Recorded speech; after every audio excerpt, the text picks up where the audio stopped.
단돈 4천만 원. 세계 최강미 해군이 수조 원을 쏟아붓고도 끝내 풀지 못했던 난제가 고작 그랜저 한 대 값에 한국산 로켓 한 방에 허무하게 해결되었습니다. 미국은 돈이 안 된다며 포기했던 기술을 한국이 집요한 도끼로 완성해내자 상황은 180도 뒤집혔습니다. 오만했던 미국의 자존심은 산산조각 났고 그 콧대 높던 미 국방부는 결국 한국 앞에 줄을 서야만 했습니다. 도대체 한국에 무엇이 이 불가능한 기적을 만들어냈을까요? 전 세계를 경악시킨 통쾌한 반전 드라마, 그 가슴 벅찬 진실을 지금 공개합니다. 쾅! 두꺼운 결제판이 마호가니 원목 테이블 위로 내동댕이 쳐졌습니다. 그 둔탁한 소리가 펜타곤 제3전략회의실의 무거운 침묵을 단숨에 찢어발겼죠. 에어컨이 윙윙거리는 소리조차 들리지 않을 만큼 차가운 정적 속에서 저는 눈앞에 서 있는 동양인 엔지니어를 향해 천천히 아주 또박또박 내뱉었습니다. 미스터 김, 제 말이 어렵습니까? 놓으라고 했습니다. 제 손가락은 그가 가져온 두툼한 제안서를 가리키고 있었는데 솔직히 말하면 손끝이 닿는 것조차 불쾌하더군요. 겉표지에는 촌스러운 글씨체로 로거라는 프로젝트명이 적혀 있었고 종이 귀퉁이는 달아서 보풀이 일어 있었습니다. 마치 그 문서 자체가 녀석들의 처지를 대변하는 것 같아 헛웃음이 나오더군요. 여긴 미 합중국 국방부입니다. 세계 최고의 예산을 주무르는 곳이란 말입니다. 그런데 고작 70mm짜리 구닥다리 로켓에 싸구려 카메라를 달아서 납품하겠다니요? 우리가 무슨 할인마트 재고 처리반인 줄 아십니까? 제 말이 끝나기가 무섭게 제 옆자리에 앉아있던 방산기업 비사의 이사 스미스가 킬킬거리며 거들었습니다. 그는 입에 물고 있던 시가를 비벼 끄지도 않은 채 연기를 뿜어대며 비아냥거리더군요. 이보세요, 한국 친구들. 전쟁은 말이야, 폼이 나야 하는 거야. 레이저가 번쩍거리고 위성이 좌표를 찍어주는 그런 비싼 맛이 있어야 의회에서 예산을 준다고. 당신네들이 가져온 뭐였지? 비공? 이름부터 촌스럽기 짝이 없네. 로켓에 돋보기를 단다고 그게 미사일이 됩니까? 어린애들 장난감도 아니고 원. 스미스 이사의 모욕적인 언사에도 한국 측 대표는 미동조차 하지 않았습니다. 그의 낡은 양복 소매 끝에는 검은 기름때가 희미하게 묻어 있었고 안경 너머의 눈동자는 마치 깊은 우물처럼 고요했으니까요. 저는 그 침묵이 못 견디게 거슬렸습니다. 감히 우리의 자본과 기술력을 앞에 두고 저런 태연한 표정을 짓다니. 이건 오만이거나 아니면 주제 파악을 못하는 무지함이 분명했습니다. 사실 저도 알고는 있었습니다. 우리가 당면한 문제가 꽤 골치 아프다는 것을요. 최근 중동이나 해상에서 적들이 사용하는 전술이 바뀌고 있었거든요. 예전처럼 거대한 군함을 끌고 나오는 게 아니라 기관총이나 자폭 드론을 실은 조그만 고속보트 수십 척이 떼거리에 덤벼드는 이른바 스웜 전술 말입니다. 문제는 가성비였습니다. 우리 이지스함에 실린 미사일들은 한 발에 수십억 원을 호가하는 명품들입니다. 그런데 적들의 보트는 고작해야 몇천만 원짜리 깡통 배들이죠. 파리를 잡겠다고 최고급 엽총을 쏘아댈 수는 없는 노릇 아니겠습니까? 그래서 우리는 싸고 효율적인 대안이 필요했고 그 틈새를 노려 한국이 공동 개발을 제안해온 겁니다. 하지만 말입니다. 제 자존심이 허락하지 않았습니다. 메이드 인 코리아 따위가 미 해군의 주력 무기체계에 들어온다. 천부당 만부당한 소리죠. 저는 차갑게 식은 커피를 한 모금 들이키며 쐐기를 박듯 마지막 통보를 날렸습니다. 들어보세요. 당신들이 주장하는 그 비냉각 적외선 탐색기 기술 우리 미국 연구소에서도 실패했습니다. 열을 추적해서 스스로 날아간다고요? 그게 이론처럼 쉬웠으면 로키드 마틴이 벌써 만들었겠죠. 우리 기술진도 포기한 걸 당신들이 해내겠다고 우기는 건 솔직히 말해 사기 아니면 망상입니다. 저는 자리에서 일어나며 경멸 어린 시선으로 그들을 내려다봤습니다. 예산 삭감입니다. 오늘부로 이 프로젝트에서 미국 정부는 손을 뗍니다. 지원금도 기술 공유도 없습니다. 이 쓰레기 같은 도면 챙겨서 당장 나가주세요. 내 점심시간 방해하지 말고. 그 순간 한국인 대표의 눈빛이 찰나의 순간 번뜩였습니다. 마치 어둠 속에서 짐승의 눈이 빛나는 것처럼 서늘한 기운이었죠. 하지만 그는 여전히 아무런 대꾸도 하지 않았습니다. 그저 천천히 아주 정중하게 고개를 한번 숙이더니 제가 바닥에 내팽개친 제안서를 주워들더군요.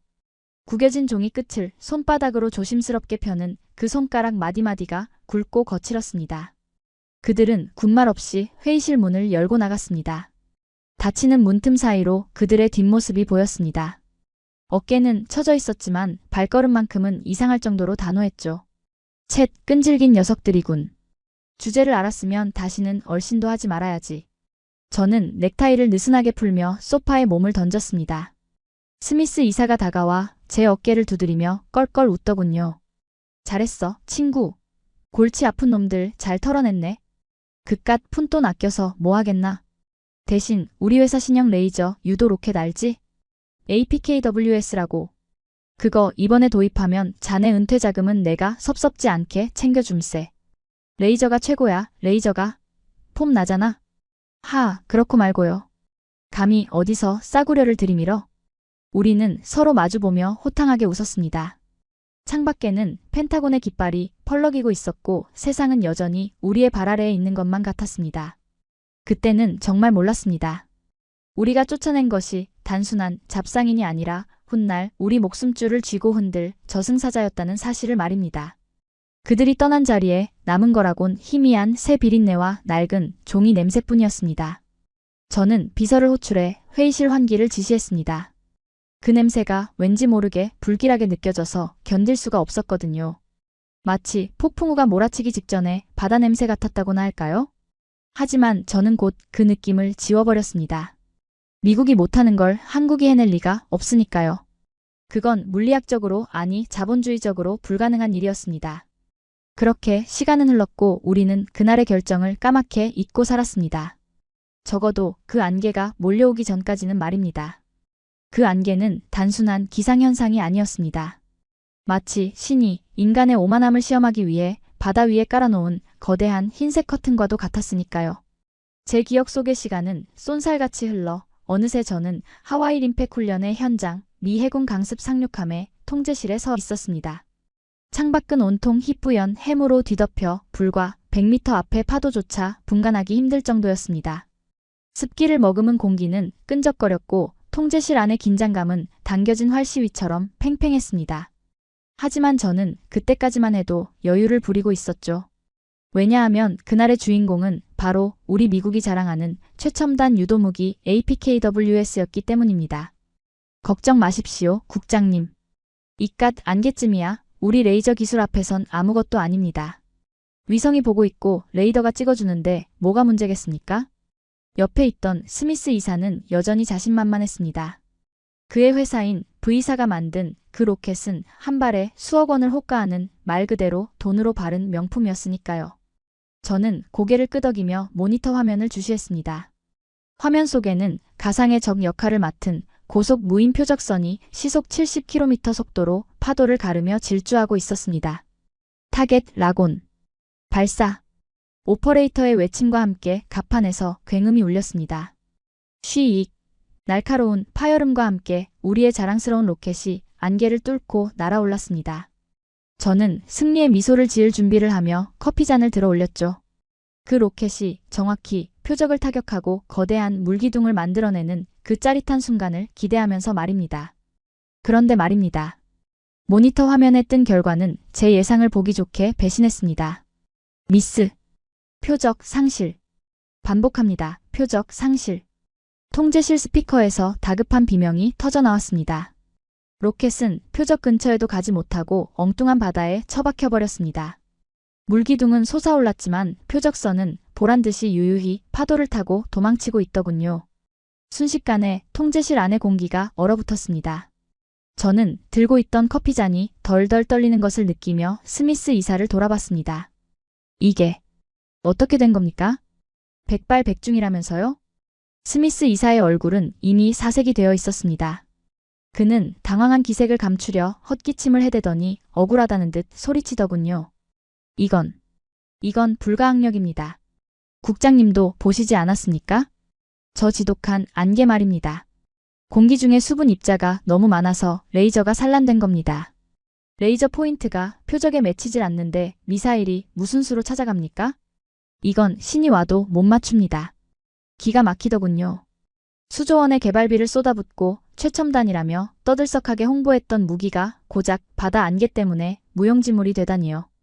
그렇다면 적들이 안개 끼는 날에만 골라서 쳐들어오면 우리는 손가락만 빨고 있어야 한다는 겁니까? 치밀어 오르는 분노를 억누르며 제가 쏘아붙이려는 찰나 통제관의 무전이 다시 울렸습니다. 다음 순서 준비. 대한민국 팀 발사 위치로 이동합니다. 순간 저는 귀를 의심했습니다. 대한민국? 10여 년 전 제가 펜타곤 회의실에서 문전박대했던 그들이 아직도 포기하지 않고 여기까지 왔단 말입니까? 저는 본능적으로 창가로 다가가 쌍안경을 집어들었습니다. 안개 너머 희미하게 보이는 텍스트론사의 무인 수상정 위에 무언가 낯선 장비가 실려 있는 게 보이더군요. 그건 참으로 초라한 행색이었습니다. 우리 미군의 장비들이 매끈하고 거대한 근육질의 보디빌더 같다면 한국팀의 발사대는 마치 시골 농부가 트럭 뒤에 싣고 다니는 낡은 농기구처럼 투박해 보였습니다. 저걸로 뭘 하겠다는 거지? 우리 레이저도 실패한 이 마당에 쌍안경에 초점을 맞추자 갑판 위에서 분주하게 움직이는 사람들의 모습이 들어왔습니다. 그리고 저는 숨을 멈췄습니다. 낯이 익은 얼굴. 네, 분명했습니다. 10년 전 제 앞에서 고개를 숙이고 나갔던 그 한국인 엔지니어였습니다. 그는 늙어 있었습니다. 검은 머리보다 흰 머리가 더 많아졌고 구부정한 등은 그간의 고단함을 말해주는 듯했죠. 하지만 그의 눈빛만은 여전히 예전보다 더 섬뜩할 정도로 차분하게 빛나고 있더군요. 주위의 미군들이 날씨 때문에 훈련 취소해야 하는 거 아니냐 저런 장난감으로 뭘 하겠냐며 수군거리는 소리가 들렸지만 그는 마치 진공 상태에 있는 사람처럼 묵묵히 미사일의 눈을 닫고 또 닫고 있었습니다. 그의 손에는 흔한 태블릿 PC 하나 없었습니다. 그저 낡은 노트북 한 대와 복잡하게 얽힌 전선 뭉치가 전부였죠. 그 모습이 어찌나 애처롭던지 옆에 있던 스미스 이사가 킬킬거리며 조롱을 시작했습니다. 보세요, 국장님. 저 꼴 좀 보십시오. 적외선 센서? 레이저보다 훨씬 민감한 게 적외선입니다. 이 안개 속에선 열감지도 안 될 텐데 저 친구들 지금 맨 땅에 헤딩하러 나온 겁니다. 괜히 망신만 당하고 짐 싸서 가게 생겼군요. 팝콘이나 가져오라고 할까요? 그의 말이 맞을지도 모릅니다. 아니, 이성적으로 생각하면 맞아야 했습니다. 세계 최고의 기술력을 가진 미국이 실패한 환경에서 예산도 부족하고 기술도 떨어진다고 평가받는 한국이 성공할 확률은 0에 수렴했으니까요. 하지만 말입니다. 이상하게도 저는 그 자리에서 눈을 뗄 수가 없었습니다. 가슴 한구석에서 알 수 없는 불안감이 스멀스멀 피어올랐거든요. 그 불안감의 정체는 무엇이었을까요? 아마도 그것은 혹시나 하는 의구심이었을 겁니다. 정말 만약에라도 저들이 성공한다면? 내가 10년 전에 찢어버린 그 결정이 내 인생 최악의 실수가 된다면? 아니요, 제가 직접 보겠습니다. 저는 스미스의 만류를 뿌리치고 통제실 문을 박차고 나갔습니다. 에어컨 바람이 나오는 안락한 의자가 아니라 짠내 나는 바닷바람이 부는 갑판 난간으로 향했죠. 내 눈으로 직접 확인하고 싶었습니다. 저들의 실패를. 저 조잡한 로켓이 허공을 가르다 바다에 처박히는 꼴을 확인해야만 10년 전 나의 판단이 틀리지 않았음을 증명할 수 있을 것 같았으니까요. 갑판으로 나오자 습한 해무가 제 얼굴을 때렸습니다. 시야는 더욱 나빠져 있었고 파도는 점점 거세지고 있었습니다. 악조건이란 악조건은 다 갖춘 최악의 상황. 저 멀리 한국팀의 발사대가 아주 천천히 포문을 여는 게 보였습니다. 저는 난간을 꽉 움켜쥐었습니다. 손마디가 하얗게 질릴 정도로 힘이 들어갔죠. 그래, 어디 한번 해봐라. 기적 따위는 없다는 걸 보여줘. 심장이 터질 듯이 쿵쾅거렸습니다. 그것은 기대감이었을까요? 아니면 두려움이었을까요?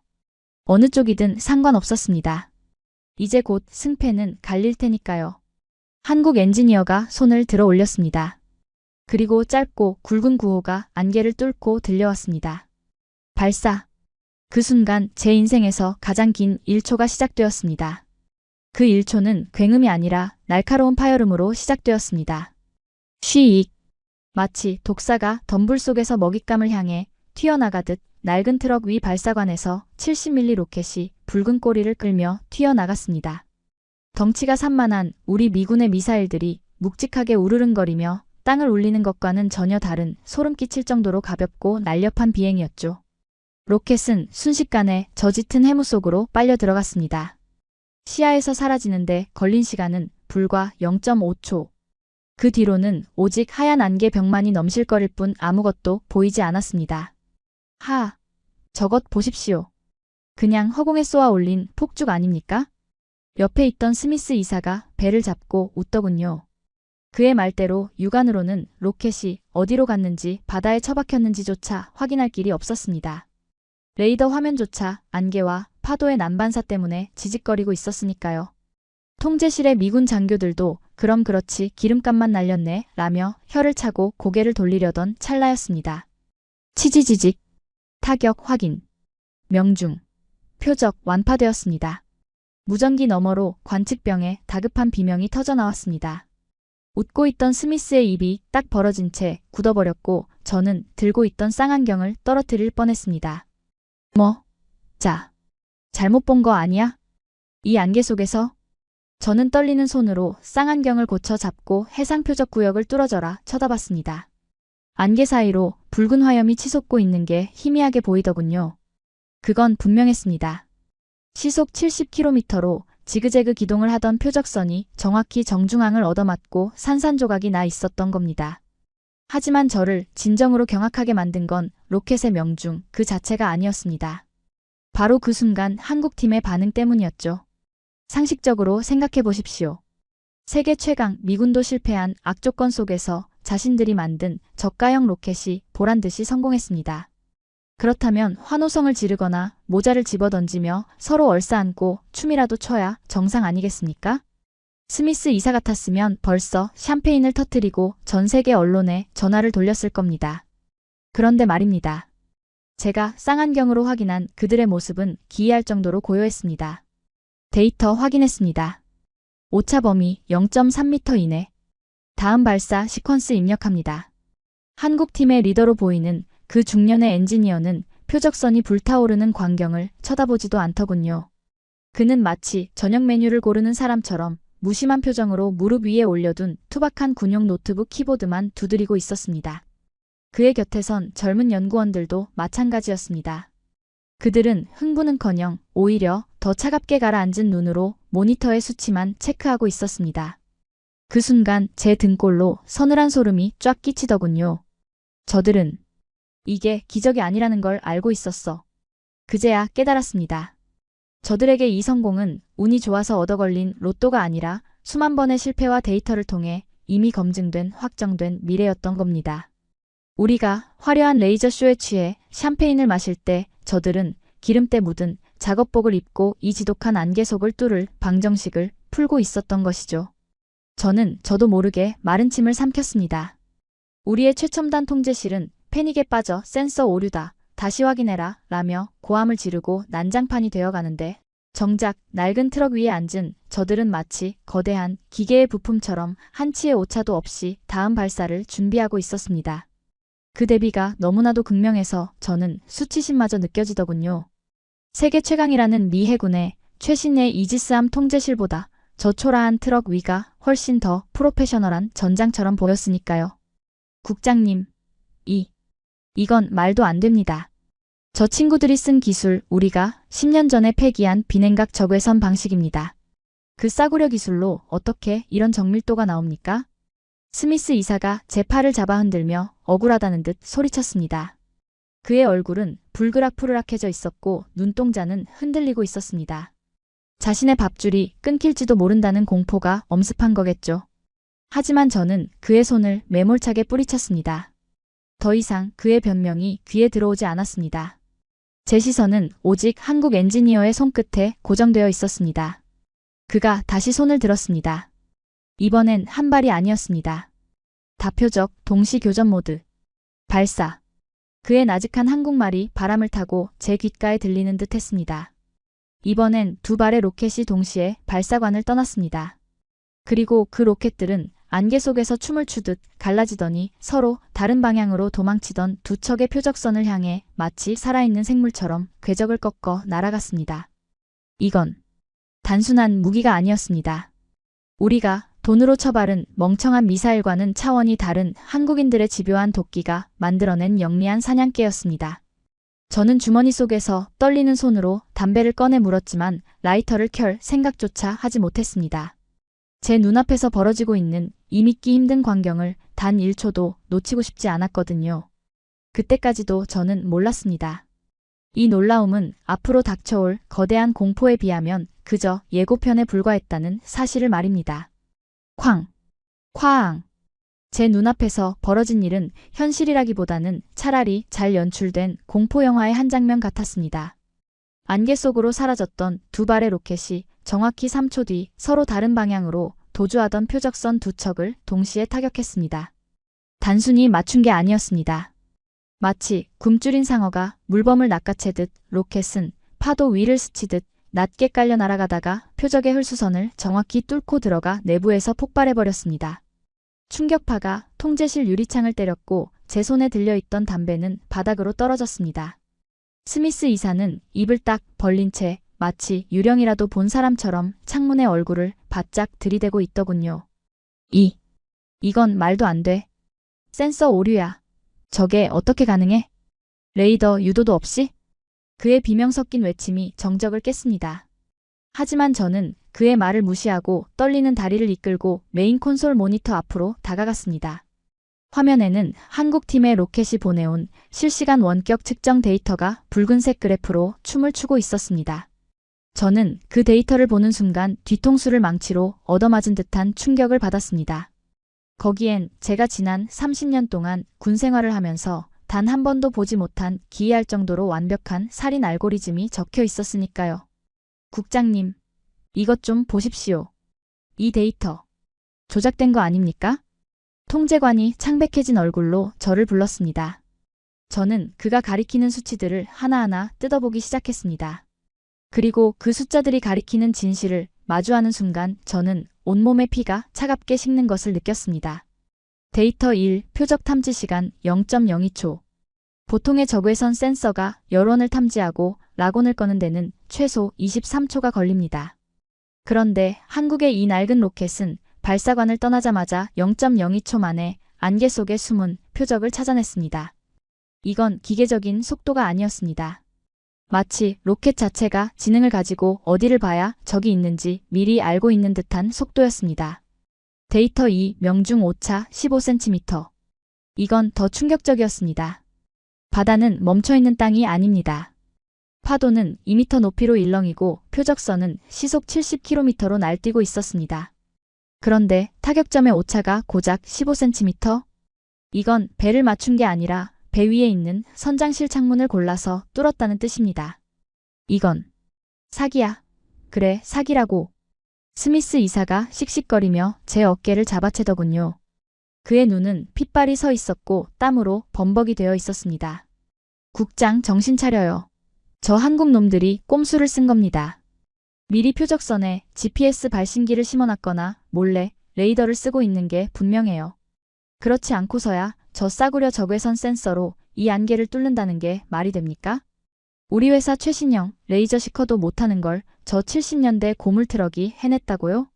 당장 조사해요. 훈련 중지시켜. 그의 주장은 처절할 정도로 논리적이었습니다. 아니, 논리적이어야만 했습니다. 그래야 자신의 회사가 만든 수조 원짜리 무기가 쓰레기가 아니라는 걸 증명할 수 있으니까요. 저도 순간 흔들렸습니다. 그래, 뭔가 트릭이 있을 거야. 그렇지 않고서야 이 압도적인 격차를 설명할 방법이 없어. 통제관 한국팀의 주파수 대역 확인해.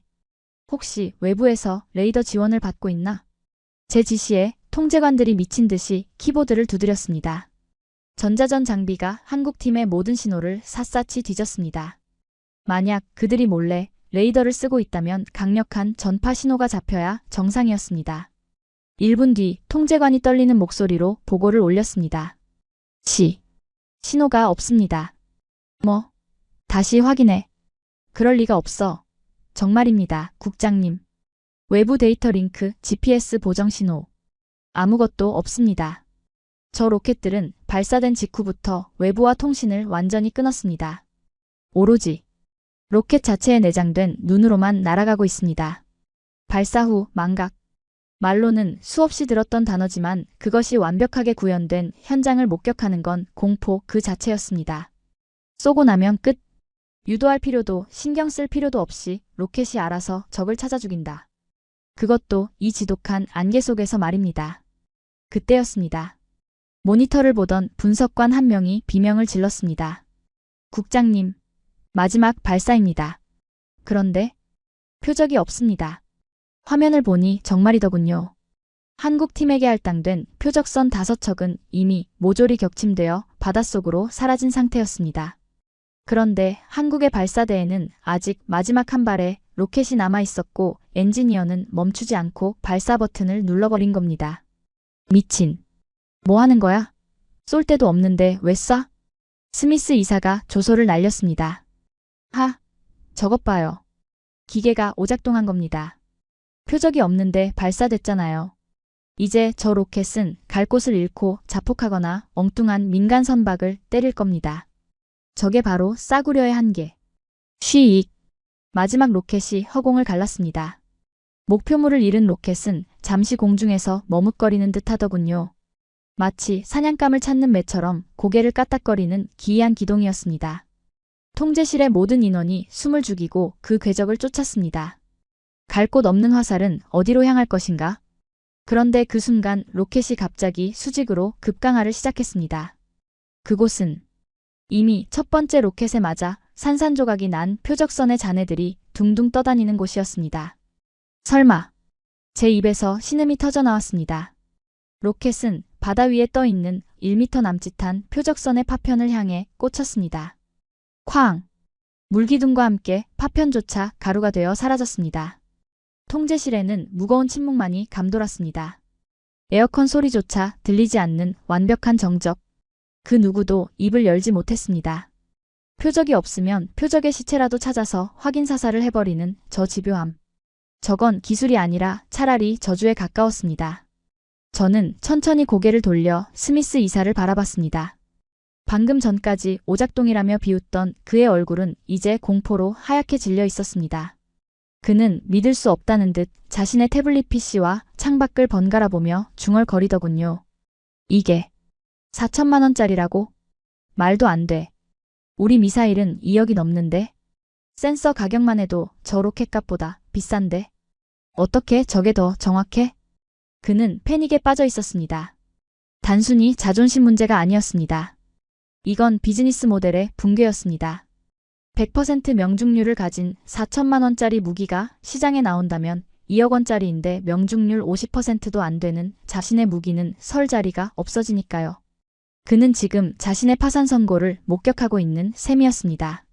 저는 다시 한국팀이 있는 갑판 쪽을 바라봤습니다. 기적이 일어났는데도 그들은 여전히 환호하지 않고 있었습니다. 리더 엔지니어는 담담하게 노트북을 덮고 주머니에서 낡은 수첩을 꺼내 무언가를 적더군요. 망원경으로 그 수첩을 확대한 저는 그곳에 적힌 한글을 희미하게나마 읽을 수 있었습니다. 비공 FCT 6차 테스트 완료. 전탄 명중. 귀환 준비. 그 짧은 메모를 보는 순간 저는 10년 전 그날이 떠올랐습니다. 제가 돈 낭비하지 마 라며 쫓아냈던 그들의 뒷모습. 그때 그들은 포기하고 돌아간 게 아니었습니다. 그들은 칼을 갈러갔던 겁니다. 우리가 샴페인을 터뜨리며 자만하고 있을 때 그들은 뼈를 깎는 고통으로 실패를 복귀하고 데이터를 쌓고 안개를 뚫을 눈을 만들고 있었던 겁니다. 그들의 침묵은 겸손이 아니었습니다. 그것은 우린 이미 알고 있었다는 무언의 시위이자 오만한 우리를 향한 가장 우아하고도 잔혹한 복수였습니다. 국장님. 스미스 이사가 떨리는 목소리로 저를 불렀습니다. 그의 눈빛은 이제 애원하듯 변해 있었습니다. 이 결과 보고서에서 뺄 수 있죠? 네. 이건 그냥 우연이잖아요. 날씨 탓도 있고. 네. 우리 회사랑 맺은 계약이 얼마인데? 저는 그를 물끄러미 바라보다가 천천히 고개를 저었습니다. 더 이상 부정할 수 없었습니다.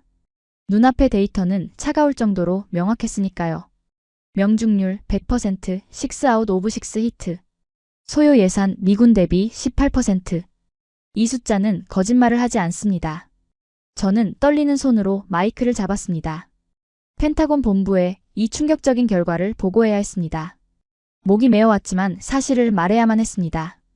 여기는 림팩 통제관. 테스트 결과 보고합니다. 한국팀 비궁. 전탄 명중했습니다. 반복합니다. 전탄 명중. 현재 시각부로 미 해군의 모든 방어 교리는 수정되어야 합니다. 하지만 그때까지만 해도 저는 몰랐습니다. 이 보고가 끝나기가 무섭게 진짜 지옥이 우리를 기다리고 있다는 것을요. 통제실의 붉은 경광등이 미친 듯이 돌아가기 시작했습니다. 훈련 상황을 알리는 노란불이 아니었습니다. 삐. 실전 상황. 실전 상황. 정체불명의 표적 다수 접근 중. 레이더 화면이 시뻘겋게 물들기 시작했습니다. 아까 보았던 6개의 점이 아니었습니다. 수십 아니 수백 개의 붉은 점들이 이지스함을 향해 쇄도하고 있었습니다. 그것은 테스트가 아니었습니다. 진짜 전쟁이었습니다. 사이렌 소리는 단순한 경보음이 아니었습니다. 그것은 마치 거대한 짐승이 죽기 직전에 내지르는 비명처럼 이지스함의 두꺼운 철판을 뚫고 제고막을 찢어놓을 듯 울려 퍼졌습니다. 전원 전투 배치. 반복한다. 전원 전투 배치. 이것은 훈련이 아니다. 함장의 목소리가 스피커를 타고 흘러나왔지만 그 목소리조차 떨리고 있다는 걸 감지하는 건 어렵지 않았습니다. 통제실의 조명은 순식간에 차가운 형광등 불빛에서 핏빛처럼 붉은 비상등으로 바뀌었고 사람들의 얼굴 위로 짙은 그림자가 드리워졌으니까요. 저는 멍하니 레이더 화면을 응시했습니다. 방금 전까지 한국팀의 표적선 6개가 사라진 깨끗한 화면이어야 했습니다. 그런데 지금 그 화면은 마치 홍역을 앓는 환자의 피부처럼 시뻘건 점들로 뒤덮여가고 있더군요. 표적 식별. 거리 8마일. 고속 접근 중. 숫자가 너무 많습니다.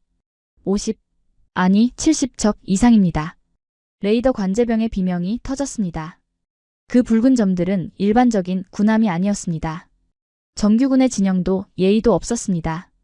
마치 썩은 고기를 찾아 몰려드는 파리떼처럼 혹은 굶주린 피라니아 떼처럼 무질서하고 광기 어린 속도로 우리 배를 향해 쇄도하고 있었죠.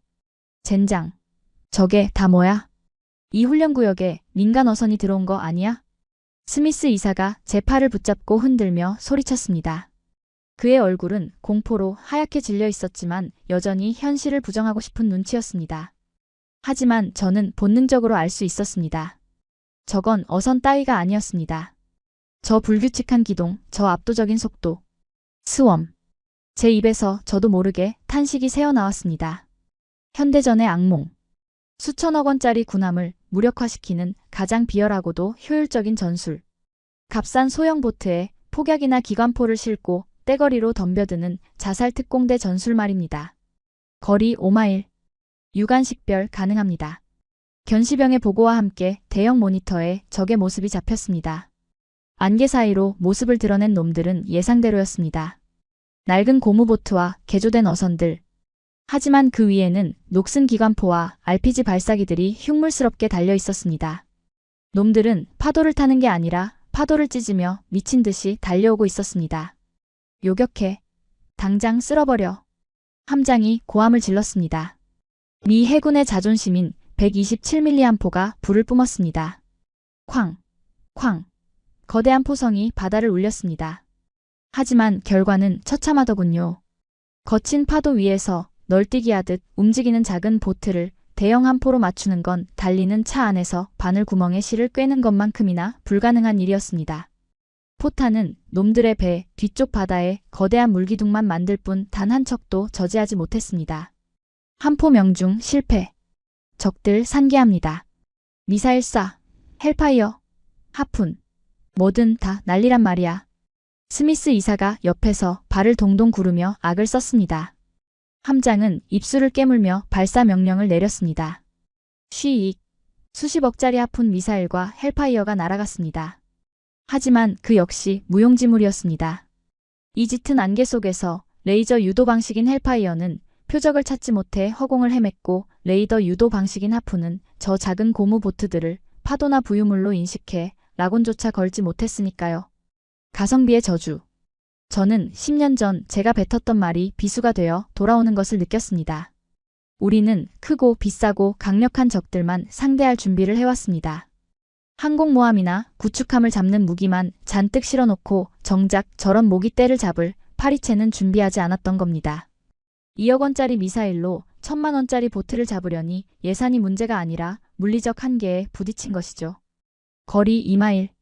적들 RPG 사거리 내로 진입합니다. 이제 끝장이었습니다.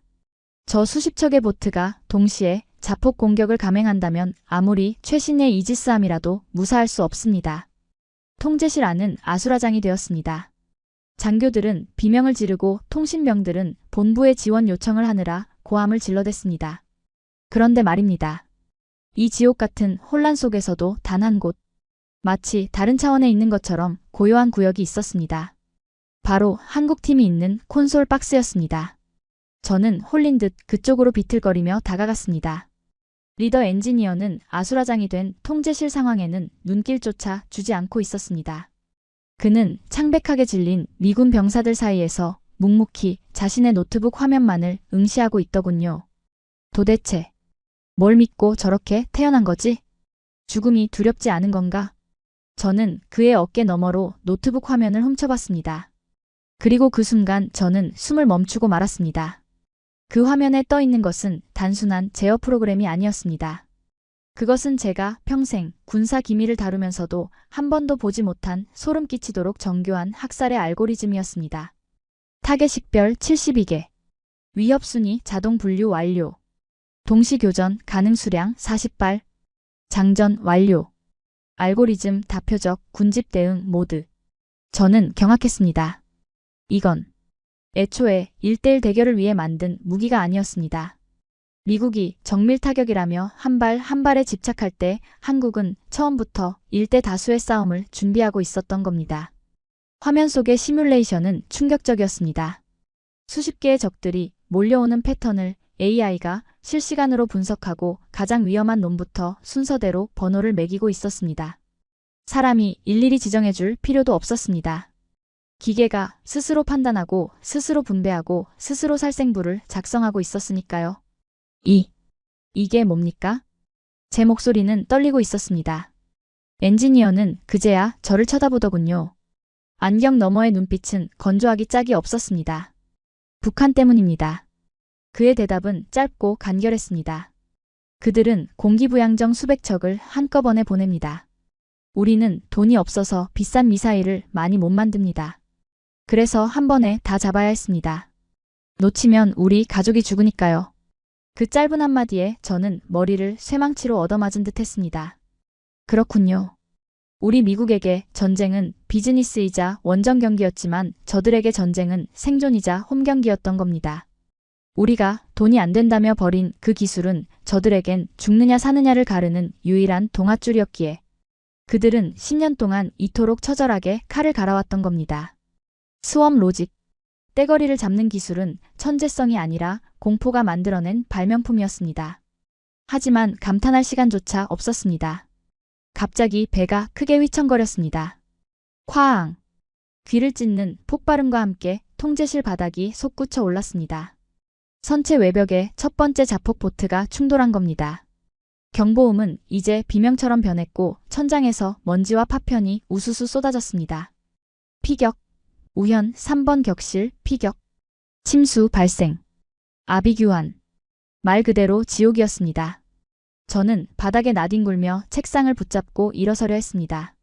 그런데 그때 누군가 제 멱살을 거칠게 잡아챘습니다. 스미스 이사였습니다.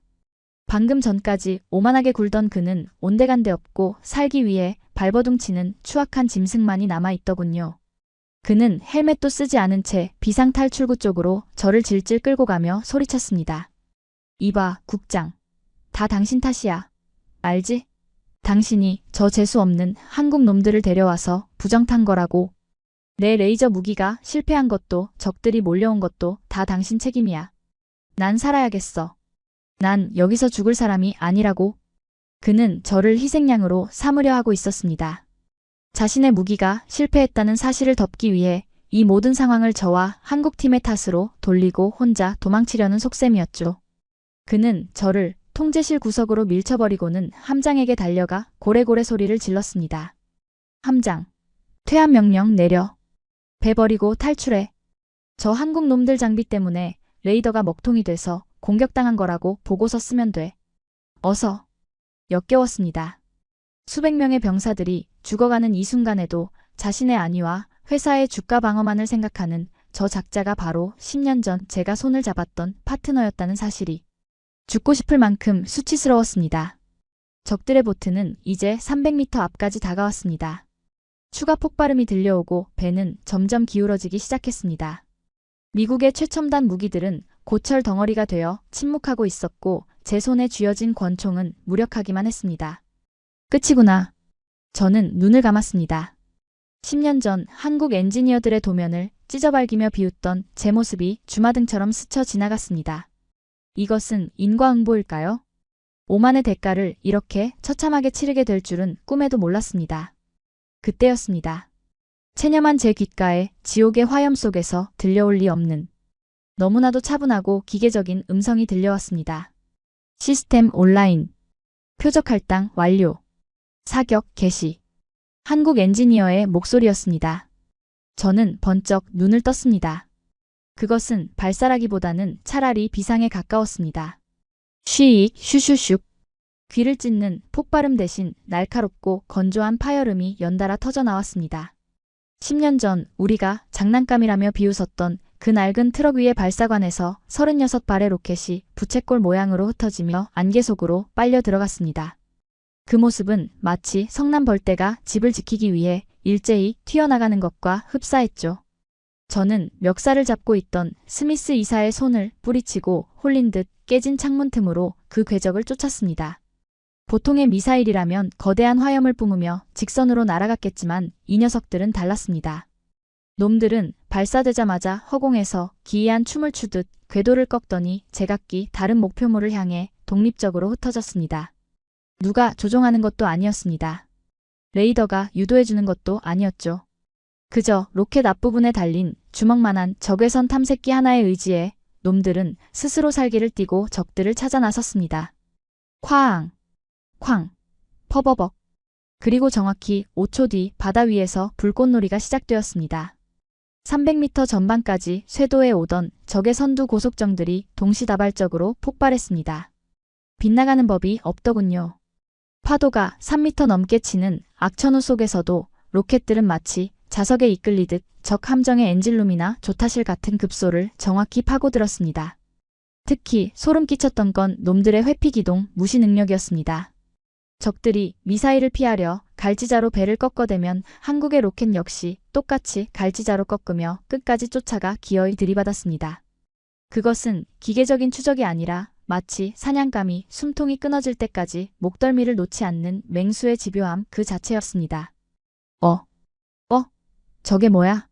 다 죽었어? 스미스 이사가 멍청한 표정으로 중얼거렸습니다. 그의 말이 맞았습니다. 단 15초. 우리 배를 침몰시키기 위해 달려들던 50여 척의 자폭 보트 떼거리가 불과 15초 만에 모조리 불타는 고철 덩어리가 되어 바다 위에 둥둥 떠다니고 있었습니다. 압도적인 침묵. 방금 전까지 아비규환이었던 이지스함의 통제실에는 이제 타닥타닥 타들어가는 전선 불꽃 소리와 거친 숨소리만이 남았습니다. 함장도 장교들도 그리고 저도 눈앞의 현실을 내가 받아들이지 못해 정지해버린 겁니다. 수조원을 쏟아부은 미국의 최첨단 방어 시스템이 무력화된 그 자리에서 고작 4천만 원짜리 로켓들이 100%의 명중률로 상황을 종료시켰으니까요. 상황. 종료. 잔존적 세력 없음. 아군 피해. 경미함. 레이더 관제병에 떨리는 보고가 정적을 깼습니다. 그제야 함장이 와 하고 함성을 질렀고 병사들이 서로 얼싸안으며 환호했습니다. 살았다. 우리가 살았어. 라는 외침이 통제실을 가득 메웠죠. 하지만 저는 환호할 수 없었습니다. 오히려 가슴 한구석이 묵직하게 내려앉는 기분이 들었기 때문입니다. 저는 비틀거리는 걸음으로 한국팀의 콘솔 박스로 향했습니다. 고맙다는 인사를 하려던 게 아니었습니다. 확인하고 싶었습니다. 도대체 어떤 괴물들이기에 이 지옥 같은 상황에서도 눈 하나 깜짝 안 하고 이런 기적을 만들어냈는지 말입니다. 그들은 구석진 곳에 있었습니다. 환호하는 미군들과 달리 한국 엔지니어들은 여전히 장비 앞을 지키고 있더군요. 가까이 다가가서 본 그들의 모습은 제 예상과는 너무나 달랐습니다. 저는 그들이 냉철한 AI 로봇 같을 거라고 생각했습니다. 하지만 그건 저의 오만이자 착각이었습니다. 김 부장님. 끝난 겁니까? 막내로 보이는 젊은 연구원이 물었습니다. 리더인 김 부장은 그제야 쓰고 있던 헤드셋을 벗어 책상 위에 올려놓더군요. 그리고 저는 보았습니다. 그의 귀에서 붉은 피가 흘러나와 목덜미를 적시고 있는 것을요. 폭발 충격으로 고막이 터졌거나 극심한 압력 차이 때문이었겠죠. 하지만 그는 아픈 내색조차 없이 떨리는 손으로 주머니에서 손수건을 꺼내 피를 쓱 닦아냈습니다. 아직 아니야. 데이터 백업부터 해. 센서 과열됐는지 확인하고. 그의 목소리는 갈라져 있었지만 단호했습니다. 저는 그제야 그들의 손을 유심히 보게 되었습니다. 키보드를 두드리는 그들의 손은 성한 곳이 없었습니다. 손가락 마디마디에는 굳은 살이 박혀 있었고 손톱 밑에는 시커먼 기름때가 껴 있었습니다. 값비싼 명품 시계 대신 낡은 전자시계를 찬 손목에는 화상 자국 같은 흉터들이 얼기설기 얽혀 있더군요. 그것은 엘리트 과학자의 손이 아니었습니다. 그것은 매일매일 쇠를 깎고 기름을 만지고 실패와 싸워온 대장장이의 손이자 전장의 최전선에서 구르고 깨진 군인의 손이었습니다. 문득 김 부장의 발밑에 떨어진 낡은 노트 한 권이 눈에 들어왔습니다. 폭발 때 책상에서 떨어진 모양이었습니다. 저는 홀린 듯 허리를 숙여 그 노트를 집어들었습니다. 겉표지는 너덜너덜해져 있었고 비군 개발 일지 2015라는 글씨가 희미하게 적혀 있었습니다. 저는 떨리는 손으로 노트를 펼쳤습니다.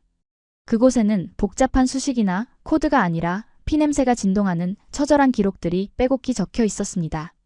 2015년 10월 12일 1452번째 실패. 센서가 또 타버렸다. 예산이 바닥났다. 팀원들 월급도 못 줬다. 미안하다. 2016년 2월 4일 미국 측 기술 지원 완전 중단. 이제 우리뿐이다. 포기하면 서해 바다를 지키는 우리 아이들이 죽는다. 절대 포기 못한다. 2018년 7월 드디어 성공. 하지만 아무도 알아주지 않는다. 미국 놈들은 싸구려라고 비웃는다. 상관없다. 실전에서 증명하면 된다. 언젠가 그들도 알게 될 것이다. 글자 하나하나가 꾹꾹 눌러 쓴 흔적 때문에 종이가 움푹 패여 있었습니다. 중간중간 번져있는 얼룩은 커피 자국일까요? 아니면 눈물 자국일까요? 어쩌면 땀과 피가 섞인 자국일지도 모르겠다는 생각이 들었습니다. 순간 10년 전 제가 그들에게 뱉었던 말들이 비수가 되어 제 심장을 찔렀습니다. 싸구려, 장난감, 돈 낭비. 저는 그들의 기술을 가격표로만 판단했습니다. 하지만 이 노트 속에 담긴 건 돈으로 환산할 수 없는 가치였습니다. 그들은 단순히 무기를 만든 게 아니었습니다.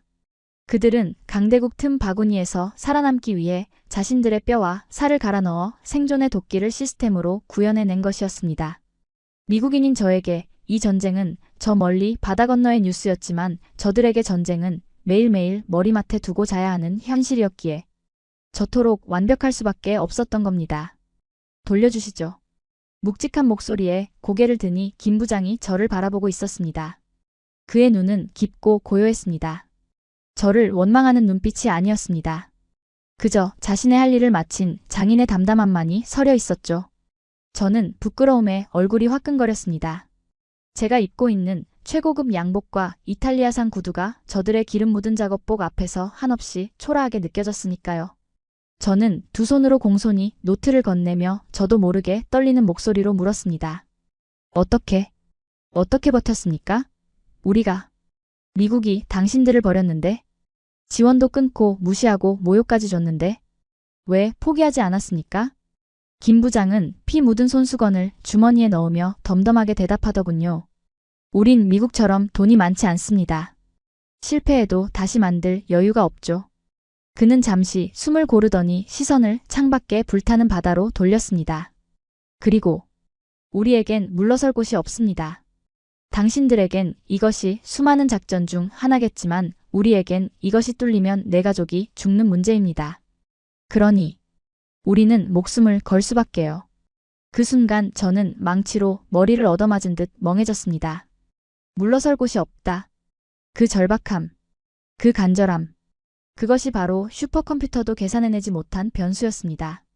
미국이 수조 원을 쓰고도 갖지 못한 영혼이 저 작은 로켓 안에 들어있었던 겁니다. 저는 허탈한 웃음을 흘렸습니다. 인정할 수밖에 없었습니다. 제가 졌습니다. 아니, 우리 미국이 졌습니다. 우리는 돈으로 껍데기만 화려한 무기를 만들었지만 한국은 목숨을 걸고 진짜를 만들었습니다. 그러니 4천만 원이 20억을 이기는 건 어쩌면 당연한 결과였는지도 모릅니다. 그때 등 뒤에서 역겨운 목소리가 들려왔습니다.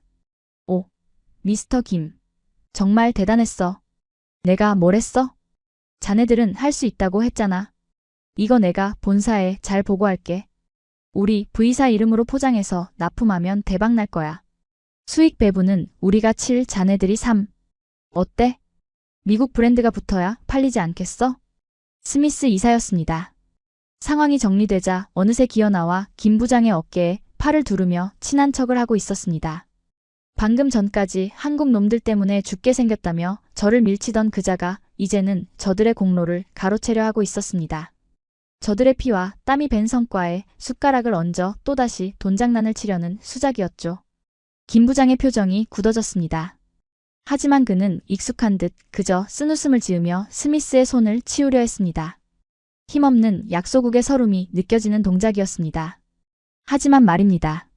이번엔 제가 참을 수 없었습니다. 더 이상은 안 됩니다. 10년 전에는 제가 저 악마와 한패가 되어 저들을 울렸지만 오늘 제 목숨을 구해준 은인들에게 또다시 그런 짓을 할 수는 없었습니다. 저는 주먹을 꽉 쥐었습니다. 손톱이 손바닥을 파고들어 피가 날 정도였죠. 제 안에서 무언가 뜨거운 것이 치밀어 올랐습니다. 그것은 펜타곤 관료로서의 알량한 자존심이 아니라 한 인간으로서의 마지막 양심이었습니다. 그 손 치워, 스미스. 제 목소리는 낮았지만 그 어느 때보다 명확하게 통제시를 울렸습니다. 스미스가 놀란 눈으로 저를 돌아봤습니다. 뭐? 지금 뭐라고 했나, 국장? 그 더러운 손 치우라고 했습니다. 그리고 꿈 깨십시오. 이 기술은 당신네 회사 이름으로 나가지 않을 겁니다. 저는 김 부장 곁으로 다가가 섰습니다. 그리고 주머니에서 위성 전화기를 꺼내 들었습니다. 발신처는 펜타곤 직통 라인, 수신자는 미 국방부 장관이었습니다. 국장, 당신 미쳤어? 지금 무슨 짓을 하려는 거야? 스미스의 얼굴이 공포로 일그러졌습니다. 하지만 저는 그를 무시하고 통화 버튼을 눌렀습니다. 신호음이 가는 동안 저는 김 부장의 눈을 똑바로 바라보며 마음속으로 맹세했습니다. 늦어서 미안합니다. 하지만 이제라도 제 실수를 바로잡겠습니다. 장관님, 접니다. 지금 즉시 보고드릴 사안이 있습니다. 아니요, 내일이 아니라 지금 당장 들으셔야 합니다. 방금 미 해군 역사상 가장 충격적인 사건이 벌어졌으니까요. 우리가 완전히 틀렸습니다. 이것은 제 인생의 마지막 보고가 될지도 모릅니다. 하지만 후회는 없습니다. 저는 이제야 비로소 진짜 전문가가 된 기분이었으니까요. 그 짧은 통화가 끝난 후 수화기를 내려놓는 제 손은 미세하게 떨리고 있었습니다. 마치 판도라의 상자를 연 사람처럼 혹은 돌아올 수 없는 강을 건너버린 사람처럼 가슴이 쿵쿵 뛰었죠. 통제실의 소음이 다시 제 귓가로 밀려들어왔지만 모든 소리가 물속에 잠긴 듯 먹먹하게만 들렸습니다. 이 미친 새끼가. 너 지금 제정신이야? 스미스 이사의 고함 소리가 정적을 깼습니다. 그는 더 이상 신사적인 비즈니스 파트너가 아니었습니다. 불그락푸르락해진 얼굴로 제 멱살을 잡고 흔드는 그는 자신의 밥그릇을 뺏긴 탐욕스러운 맹수 그 자체였으니까요. 국방장관한테 직보를 해? 감히 니까지 깨?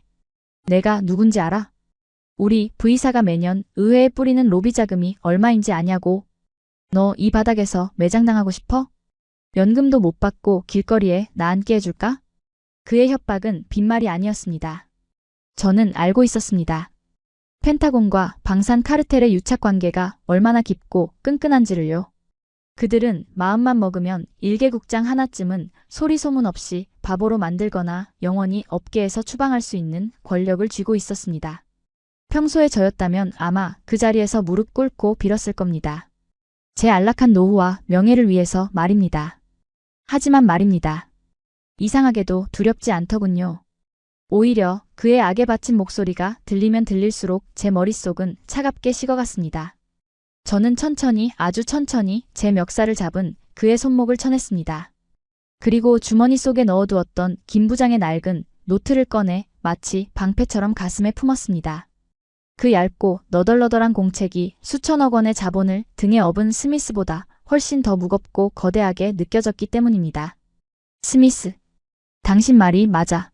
난 매장당할 수도 있겠지. 저는 쓴웃음을 지으며 그를 똑바로 응시했습니다. 하지만 적어도 쪽팔리게 살지는 않을 거야. 방금 전 우리 병사 300명이 죽을 뻔했어. 당신네 회사가 만든 그 비싼 쓰레기들 때문에 말이야. 그런데도 돈 타령이 나와? 당신 눈에는 저 바다에 떠있는 적들의 시체와 살아남은 우리 아이들의 눈물은 안 보이나? 이상주의자 같은 소리 집어치워. 세상은 돈으로 돌아가는 거야. 기술? 성능? 웃기지 마. 포장지 잘 씌워서 의회 승인만 받으면 그게 최고가 되는 거라고. 네가 10년 전에 한국 놈들 쫓아낼 때 했던 말 기억 안 나? 가성비 따위 필요 없다고 네 입으로 그랬잖아. 그의 말이 비수가 되어 제 가슴을 후벼 팠습니다. 맞습니다. 부정할 수 없는 사실이었습니다. 10년 전에 저는 스미스와 똑같은 괴물이었습니다.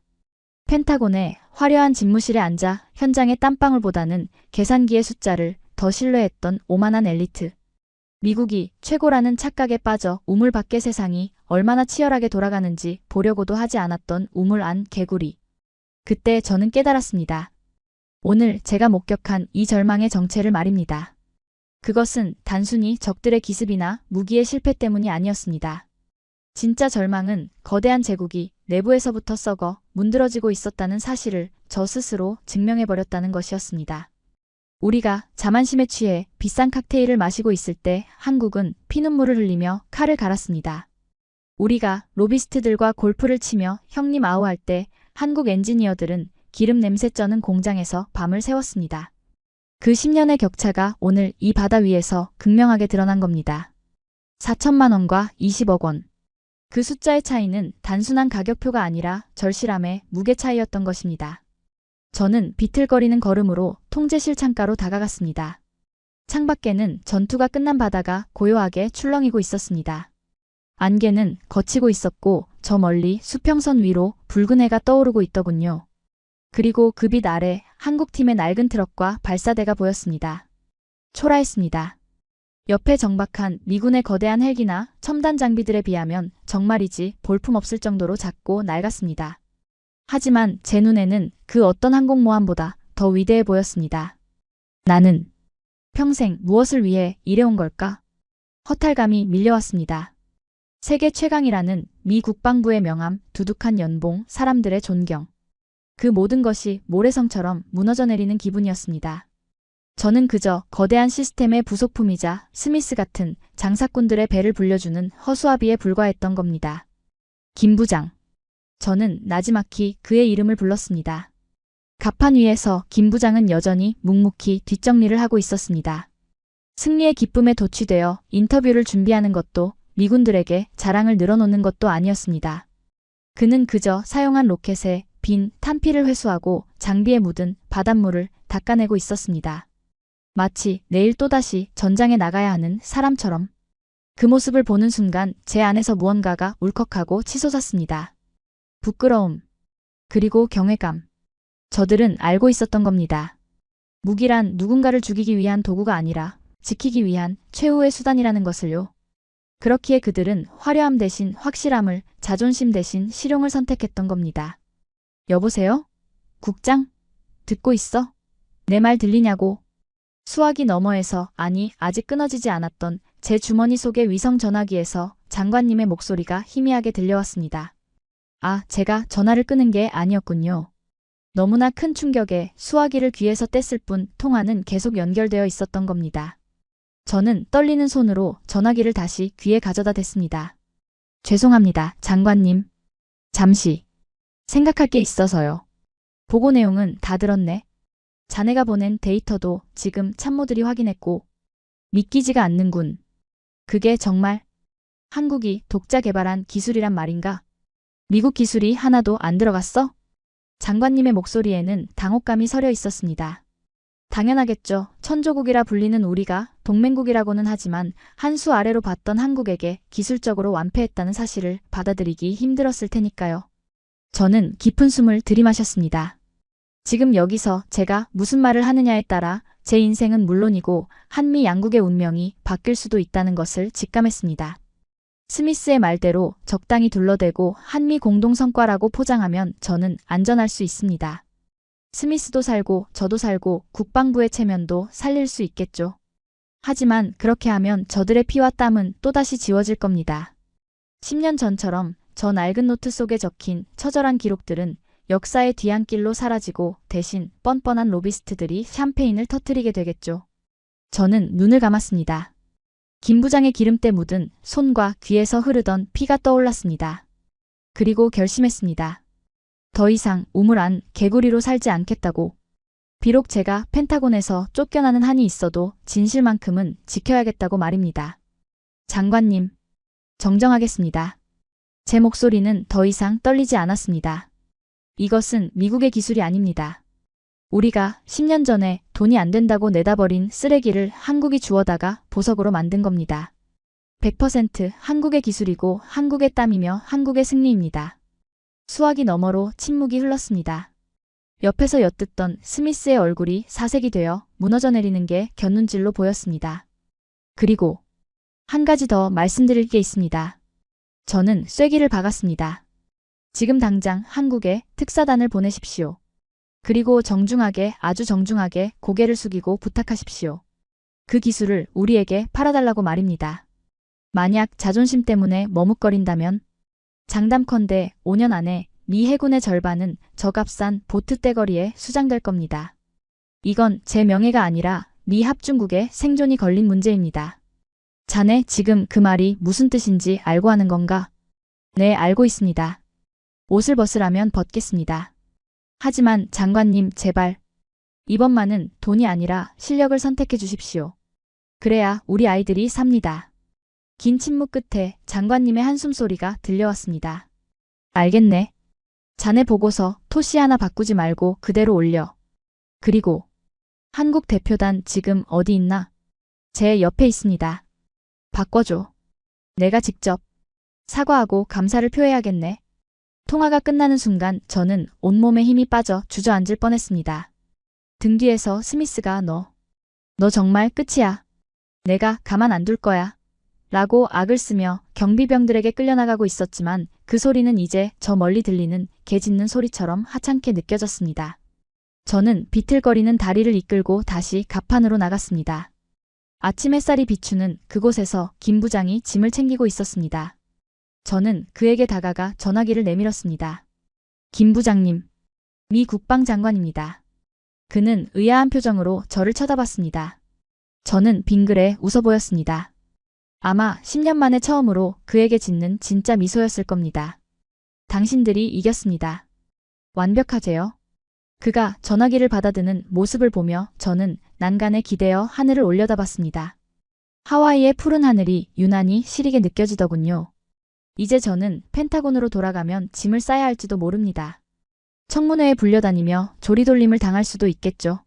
하지만 후회는 없었습니다. 적어도 오늘 밤 저는 두 다리 뻗고 잘 수 있을 테니까요. 그리고 언젠가 제 손자에게 떳떳하게 말해줄 수 있을 겁니다. 할아버지가 젊었을 때 가장 큰 실수를 했지만 그래도 마지막 순간에는 진짜 영웅들의 손을 놓지 않았다고 말입니다. 바람이 불어왔습니다. 그 바람 속에서 한국 엔지니어들의 땀냄새와 화약냄새가 섞여 코끝을 스쳤습니다. 그것은 세상에서 가장 정직하고 가장 강력한 승리의 향기였습니다. 그 승리의 향기는 일주일 뒤 워싱턴의 차가운 공기로 바뀌어 있었습니다. 증인 일어서세요. 레이번 하원 의사당 청문회장. 수백 개의 카메라 플래시가 터지며 제 시야를 하얗게 멀게 만들었습니다. 제 앞에는 높다란 단상 위에 앉은 하원 군사위원회 의원들이 저승사자처럼 내려다보고 있었고 제 뒤에는 수군거리는 방산업계 관계자들과 기자들이 꽉 들어차 있었죠. 그리고 제 오른쪽 피고인석에는 스미스 이사가 뻔뻔한 얼굴로 앉아 있었습니다. 그는 일주일 전에 공포에 질린 모습은 온데간데 없이 비싼 변호인단에 둘러싸여 여유롭게 넥타이를 고쳐 매고 있더군요. 아마도 자신했겠죠. 돈과 인맥으로 저 하나쯤은 매장하는 건 일도 아니라고 말입니다. 본 위원회는 펜타곤 무기도입국장인 증인이 국가 기밀을 유출하고 국방장관의 지휘체계를 무시한 혐의를 신문하겠습니다. 또한 의장은 잠시 안경을 고쳤으며 스미스 쪽을 힐끗 보더니 날카로운 목소리로 덧붙였습니다. 증인이 동맹국인 한국의 특정 업체와 결탁하여 미국의 자랑스러운 방산기업 V사의 기술을 폄하하고 계약을 방해했다는 의혹에 대해서도 말입니다. 예상했던 시나리오였습니다. 스미스는 저를 매국노로 자신을 애국자로 포장해 놓았더군요. 방청석에서 야유가 터져나왔습니다. 배신자 한국 스파이 라는 고함이 제 등 뒤에 꽂혔습니다. 하지만 저는 흔들리지 않았습니다. 제 양복 안주머니에는 김 부장이 준 그 낡은 피 묻은 노트가 심장처럼 뛰고 있었으니까요. 존경하는 의장님. 스미스 측 변호사가 먼저 마이크를 잡았습니다. 이 사건의 본질은 간단합니다. 한국산 무기인 비궁은 검증되지 않은 저가형 장비입니다. 반면 우리 V사의 APKWS는 수십 년간 미군이 사용해온 신뢰의 상징이죠. 증인은 개인적인 감정으로 우방국에 검증되지 않은 무기를 도입하려 했고 이는 미군 장병들의 생명을 담보로 한 위험한 도박이었습니다. 그의 말이 끝나자마자 스미스가 억울하다는 듯 눈물을 훔치는 신용을 하더군요. 정말이지 역겨운 연기력이었습니다. 의원들은 고개를 끄덕이며 동조했습니다. 분위기는 완전히 저에게 불리하게 돌아가고 있었습니다. 증인 반론 있습니까? 의장의 차가운 질문에 저는 천천히 자리에서 일어났습니다. 마이크 앞에 서자 위잉 하는 하울링 소리가 났습니다. 저는 숨을 깊게 들이마시고 스미스를 정면으로 응시했습니다. 변호인께서는 신뢰와 검증을 말씀하셨습니다. 제 목소리는 낮았지만 청문회장의 구석구석까지 명확하게 파고들었습니다. 그렇다면 묻겠습니다. 지난주 림팩 훈련 당시 V사의 로켓이 해무 때문에 명중률 0%를 기록했을 때 그 신뢰는 어디에 있었습니까? 이에 있습니다. 그건 천재지변이었습니다.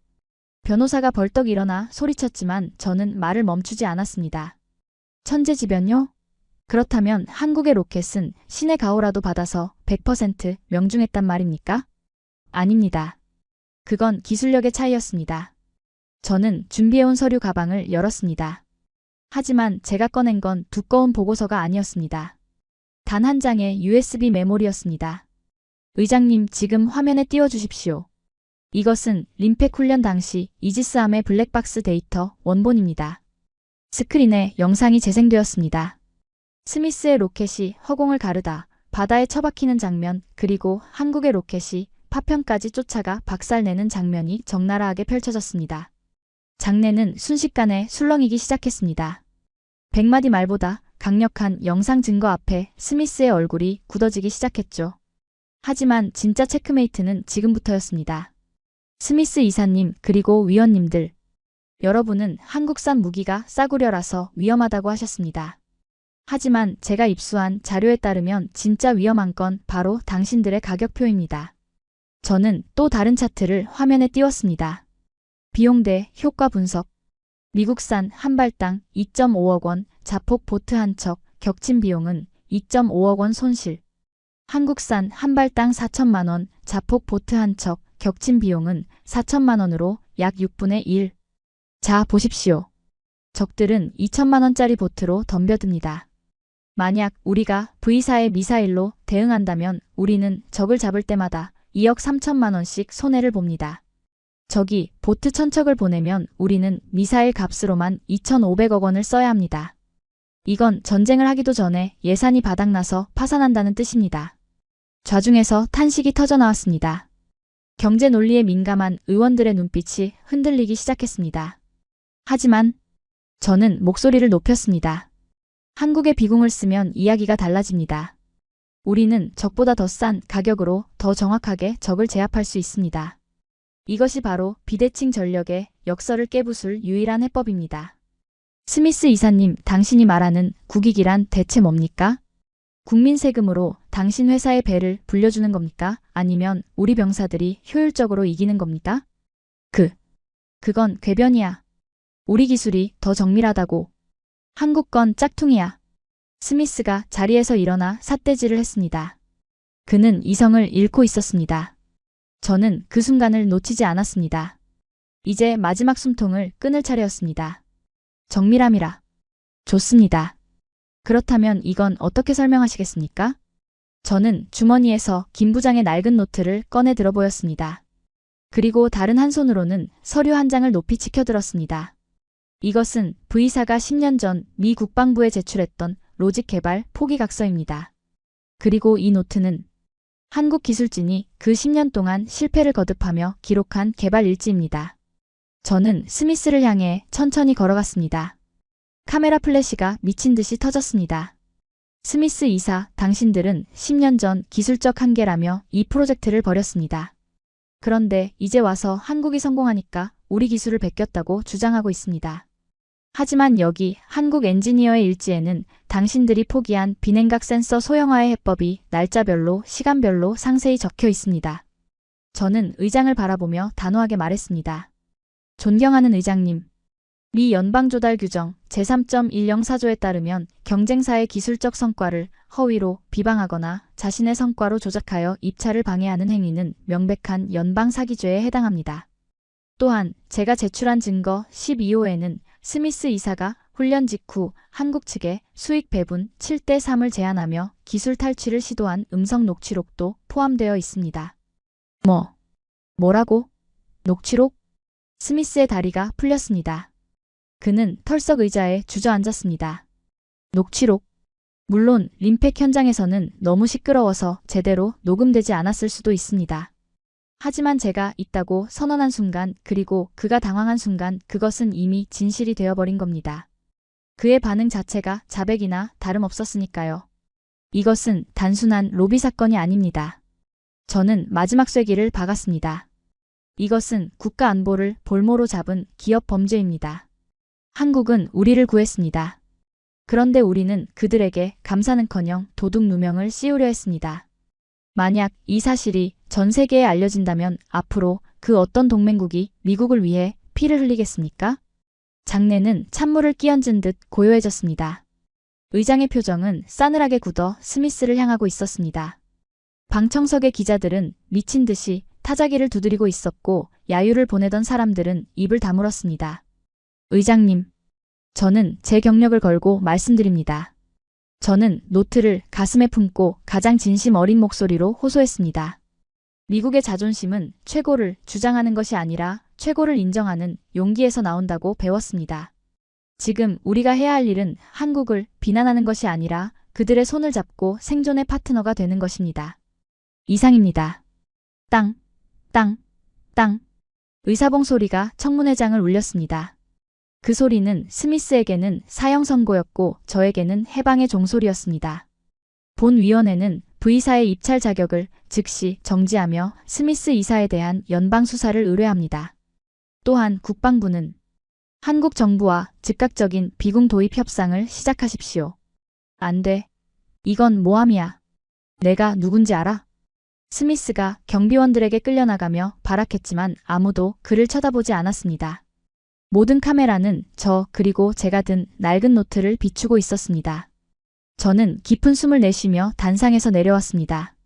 다리가 후들거렸지만 기분만은 날아갈 듯 상쾌했습니다. 청문회장 문을 열고 나오자 복도 끝에 익숙한 얼굴이 서 있더군요. 김 부장이었습니다. 그는 양복이 아닌 여전히 익숙한 작업 점퍼 차림으로 어색하게 서 있었습니다. 저를 본 그가 투박한 손을 내밀었습니다. 고생하셨습니다, 국장님. 저는 그 손을 맞잡았습니다. 굳은 살이 박힌 그 거친 손이 그 어떤 훈장보다 따뜻하게 느껴졌습니다. 아니요, 김 부장님. 고생은 당신들이 했죠. 저는 그저 숟가락만 얹었습니다. 우리는 서로를 보며 웃었습니다. 그 웃음 속에 10년의 앙금이 그리고 국경을 넘은 전우애가 녹아 있었습니다. 복도 창문 너머로 펜타곤의 깃발이 보였습니다. 어제와 똑같이 펄럭이고 있었지만 왠지 오늘은 조금 더 겸손해 보였습니다. 진정한 강함이란 남을 짓밟는 것이 아니라 자신보다 뛰어난 일을 인정하고 배우는 것임을 저 펄럭이는 깃발도 이제는 알게 되었을 테니까요. 워싱턴의 매서운 칼바람은 여전했지만 제 마음속 폭풍우는 이미 지나갔습니다. 청문회장을 나서는 제 발걸음은 10년 만에 처음으로 가벼웠습니다. 복도를 지나 주차장으로 향하는 길, 제 머리 위로 펼쳐진 하늘이 유난히 높고 푸르더군요. 주머니 속에서 진동이 울렸습니다. 휴대폰을 꺼내보니 펜타곤 인사과에서 온 문자였습니다. 징계위원회 회부 통보 및 대기 발령 조치. 예상했던 일입니다. 조직의 치부를 드러낸 대가는 결코 가볍지 않을 테니까요. 아마 내일이면 제 책상은 복도로 나와 있을 것이고 수군거리는 동료들의 시선을 견뎌야 할지도 모릅니다. 하지만 이상하게도 웃음이 나왔습니다. 그 문자가 마치 패배의 통보가 아니라 진정한 자유인이 되었다는 훈장처럼 느껴졌기 때문입니다.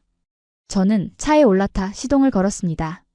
라디오에서는 방금 전 끝난 청문회 소식이 속보로 흘러나오고 있었습니다. 앵커는 흥분한 목소리로 펜타곤의 내부 고발과 한국산 무기 도입 검토를 떠들어대고 있었지만 제 귀에는 그저 소음처럼 스쳐 지나갈 뿐이었습니다. 진짜 중요한 건 지금 제 조수석에 놓인 이 낡은 노트 한 권이었으니까요. 저는 신호 대기 중에 잠시 노트를 펼쳐보았습니다. 김 부장이 저에게 맡기고 간 이 작은 공책. 마지막 페이지에는 그가 한국으로 돌아가기 직전 급하게 휘갈겨 쓴 메모가 남아 있었습니다. 국장님, 우리는 무기를 팔러 온 게 아닙니다. 우리는 약속을 지키러 왔습니다. 70년 전 당신들이 피 흘려 지켜준 이 나라를 이제는 우리가 기술로 지키겠다는 약속 말입니다. 순간 코끝이 찡해지더군요. 우리는 그들을 비즈니스 파트너라고 불렀지만 그들은 우리를 혈맹이라 부르며 빚을 갚으러 왔던 겁니다. 4천만 원이라는 가격표 뒤에는 돈으로 환산할 수 없는 보은의 무게가 실려 있었던 것이죠. 창밖으로 링컨 기념관이 보였습니다. 거대한 링컨 동상이 무심하게 도시를 내려다보고 있었습니다. 문득 그런 생각이 들었습니다. 강대국이란 무엇일까요? 더 큰 미사일, 더 많은 핵무기를 가진 나라가 강대국일까요? 아닙니다. 오늘 저는 배웠습니다. 진정한 강대국이란 가장 낮은 곳에서 가장 치열하게 생존을 고민하는 나라라는 것을요. 미국은 달에 사람을 보냈지만 정작 바다 위를 기어오는 작은 보트 하나를 막지 못했습니다. 하지만 한국은 달에 갈 돈도 시간도 없었기에 대신 바다를 지킬 가장 날카로운 창을 깎고 또 깎았습니다. 그 처절한 결핍이 만들어낸 기적 앞에서 풍요로움에 젖어있던 우리는 고개를 숙일 수밖에 없었습니다. 저는 엑셀을 밟았습니다. 내일 무슨 일이 일어날지는 모릅니다. 스미스 같은 자들이 또다시 저를 공격할 수도 있겠죠. 하지만 두렵지 않습니다. 제게는 이제 확실한 믿음이 생겼으니까요. 진실은 덮을 수 없고 실력은 속일 수 없으며 무엇보다 진심을 담은 기술은 반드시 승리한다는 믿음 말입니다. 지금 이 순간 태평양 건너 한국은 새벽이겠군요. 아마 김 부장과 그의 팀원들은 지금쯤 다시 기름때 묻은 작업복을 입고 또 다른 불가능에 도전하고 있을 겁니다.